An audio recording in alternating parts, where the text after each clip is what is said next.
শুধুমাত্র ময়দা দিয়ে নরম তুলতুলে মিষ্টি, এটাকে রসগোল্লাও বলা যেতে পারে। কারণ রসগোল্লার মতো নরম তুলতুলে এই ময়দার মিষ্টিটা একবার খাওয়ার পরে ছানার মিষ্টি খাওয়ার কথা ভুলেই যাবেন। কাউকে একবার বানিয়ে খাওয়ালে সে আবারও আপনার কাছে খেতে চাইবে। এটা খেতে এতটা মজার হয় আর এটা বানানো একেবারে সহজ। ময়দা আর একটু চিনি হলেই খুব সহজে অল্প সময় বানিয়ে নেওয়া যাবে। মিষ্টিগুলো বানানোর জন্য এখানে নিয়েছি 1 কাপ ময়দা, 1 চিমটি পরিমাণ লবণ, 2 টেবিল চামচ চিনি, 1 চা চামচ ইস্ট, একটু মিশিয়ে নিব। এখানে দিয়ে দিলাম একটা ডিম, 1 টেবিল চামচ সয়াবিন তেল, আবার একটু সবকিছু মিশিয়ে নিব।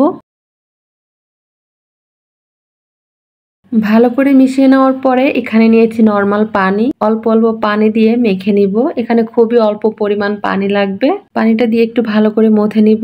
আর এই যে এরকমের যখন হয়ে আসবে তখন আরো 1 চামচ তেল দিয়ে আর একটু মথে নিব। আর ডোটা এরকমের নরম হবে। দেখেই বুঝতে পারছেন যে এটা কেমন নরম হয়েছে। এখন এই ডোটাকে আমি রেস্টে রাখবো 20 মিনিটের জন্য। 20 মিনিট পরে ফিরে আসছি। ডোটাকে আমি আরেকটু ভালো করে মথে নিব। বোর্ডের উপর একটু ময়দা দিয়েছি। এখন এটাকে আমি 2 ভাগে ভাগ করে নিব। একটা ডো একটু ভালো করে মথে নিব। তারপরে এইভাবে লম্বা করে নিব। এরকমের চিকন করে যখন লম্বা হয়ে যাবে তখন আমি ছোট ছোট করে কেটে নিব। এখন এখান থেকে এক একটা লেচি নিয়ে এইভাবে গোল করে নিব। আর সবগুলো যাতে সমান হয় সেজন্য একটু কেটে কেটে সমান করে নিতে হবে। এই যে একটা মিষ্টি বানিয়ে নিয়েছি। আমি আরো এরকম করে বানিয়ে নিব। আর এই মুখটাকে খুব ভালো করে আটকে দিতে হবে, তা না হলে ভাজার সময় খুলে যেতে পারে। এই যে এইভাবে সবগুলোকে বানিয়ে নিয়েছি। এখন এগুলোকে আর রেস্টে রাখবো না, সরাসরি চলে যাব চুলায়। চুলায় কিছুটা তেল একেবারে হালকাভাবে গরম করে নিয়েছি। একে একে মিষ্টিগুলো দিয়ে দিচ্ছি। এই যে এক একটা মিষ্টি ফুলে ডাবল হয়ে গিয়েছে। মিষ্টিগুলোকে উল্টে দিব। চুলার আঁচ মিডিয়াম টু লোতে রেখে মিষ্টিগুলোকে উল্টে পাল্টে ভেজে নিব।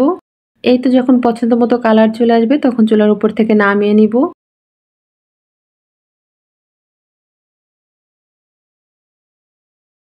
এখানে কড়াইয়ে নিয়ে নিচ্ছি 1/2 কাপ চিনি, 1.5 কাপ পানি।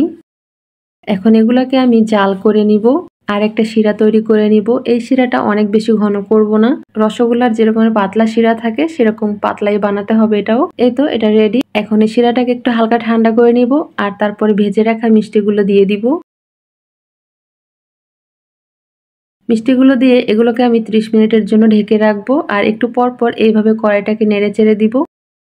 এই যে 30 মিনিট পরে নামিয়ে নিয়েছি মিষ্টিগুলো, দেখেন কতটা নরম তুলতুলে হয়েছে, একেবারে সফট। শুধুমাত্র ময়দা দিয়ে এত সুন্দর মিষ্টি বানানো যায় এটা আগে কেন জানি নাই। এই মিষ্টি খেলে ছানার মিষ্টি খাওয়া ভুলেই যাবেন। এটা খুবই মজার হয় আর একদম নরম তুলতুলে।